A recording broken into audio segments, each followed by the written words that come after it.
Yesterday we got a cast announcement for Zack Snyder's Rebel Moon that is coming to Netflix. Let's break it down. And also we got some pretty cool concept art. Let's get into Zack Snyder's Rebel Moon.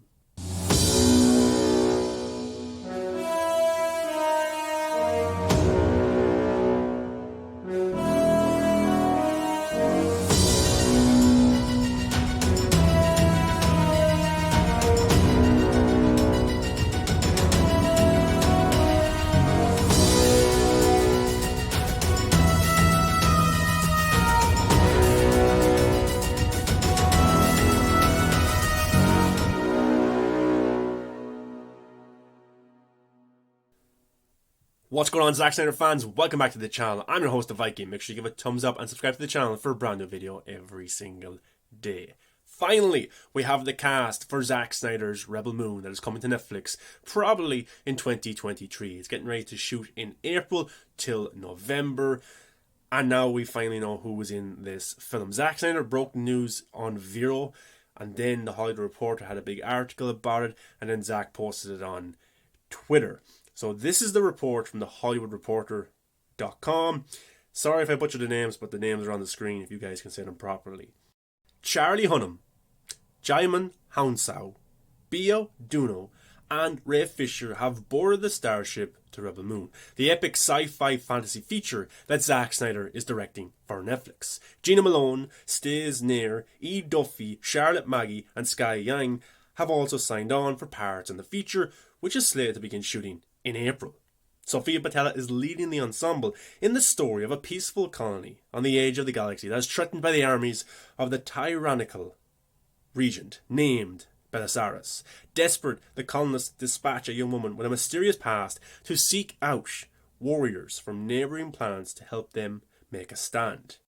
Character details are about as easy to find as an honest galactic mercenary, but sources say Hounsou is playing a character named General Titus. Bayo is a nemesis who is proficient with a sword, while Fisher is a resistance fighter named Blood Axe. Snyder co-wrote the script with Army of the Dead screenwriters Shea Hatton and Kurt Johnstad, who co-wrote 300. Snyder's adaptation of the Frank Miller comic, Snyder and Johnstad are receiving story by credit. Snyder is also producing with his producing partner and wife Deborah Snyder and Wesley Coller via the trio's The Stone Quarry production banner. Eric Newman of Grand Electric is also producing. Executive producers are Bergen Swanson, Sarah Bowen of Grand Electric, Hatton and John Stott. Rebel Moon has a rather long production shoot from April to November, and that is due to the project being a two-part movie. Hunnam was one of the stars of FX The Sons of Anarchy, who also appeared in movies such as Pacific Rim and King Arthur. He is currently filming Shantaram, a crime drama for Apple. Hounsou is coming off a turn in 20th Century Studios' December feature A King's Man. He counts A Quiet Place 2, Charlie's Angels, and Captain Marvel as recent credits. Bao is a South Korean actress known stateside for her frequent work with the Wachowskis. She appeared in the siblings' Netflix series Sense8 and features in Jupiter Ascending and Cloud Atlas. She most recently starred in Korean series The Silent Sea. Rebel Moon reteams Fisher with Snyder, with whom he infamously worked with on 2017's Justice League and Snyder's 2021 redo for HBO Max, playing DC hero Cyborg. He was recently seen in the ABC civil rights drama Women of the Movement. So there's the cast for Zack Snyder's Rebel Moon. Awesome stuff. I'm a big fan of Charlie Hunnam. I really am. So maybe Zack Snyder's a fan of the King Arthur movie because Zack Snyder loves Excalibur, King Arthur, maybe that's a connection there. So glad Ray Fisher is getting such a big role now again because, it's probably hard for him to get roles because of what happened, him calling out WB, calling out Jeff Johns and Joss Whedon. Hollywood's corrupt, but it's great that Zack Snyder is standing beside him and making him one of the leads for Rebel Moon. And this is being described as Zack Snyder's sci-fi epic in terms of being Star Wars. This was originally an idea Zack Snyder had for Star Wars, but then Disney bought Lucasfilm and all fell apart and stuff like that. But it's better because he's had 10 years to recraft it into something else for Netflix now, And I think this can be better because it can be Star Wars for adults in terms of being just completely gritty. And I think this could be the most beautiful Zack Snyder film yet. We got some concept art. This one right here shows these citizens or slaves bowing down to the general. I presume that Jaimin, I don't know how you say it, will play that character. And then he's got soldiers beside him. The next one here, we have kind of like a spaceship. There's a building in the background. We also have 4 characters in the middle. I'm guessing these are warriors recruited by Sofia Boutella. It's hard to make out which character is which right there, but it's a pretty cool image, and one of them seems to be holding a samurai sword, maybe. And then maybe the guy on the far left is Ray Fisher's character, because his name is Blood Axe. Is that an axe he's holding? It's hard to make out. The next one seems to be a different planet altogether. And Sofia Boutella's character is traveling to different planets, so we're going to get to see some amazing cinematography, some great shots. That's why I think this could be Zack Snyder's most beautiful film. The next one we have is, it looks beautiful, whatever it is, I'm not too sure. I don't know which character it is.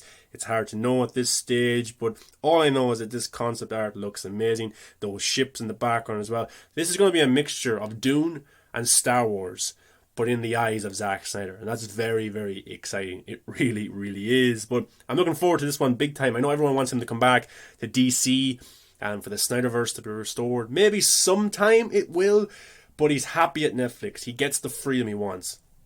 He cast Ray Fisher. Why would we want them to go back to Warner Brothers when the environment and the executives there are very toxic? Hopefully with Discovery coming in, a lot of those people will be gone, new people will come in, maybe they like Zack Snyder, and then something can be worked out. But right now, he is concentrating on Rebel Moon, and then after this, he will probably start to shoot Planet of the Dead, Army of the Dead 2. So he's busy at Netflix, he's got a huge contract, huge potential of being the face of Netflix, with unlimited budget, with creative freedom.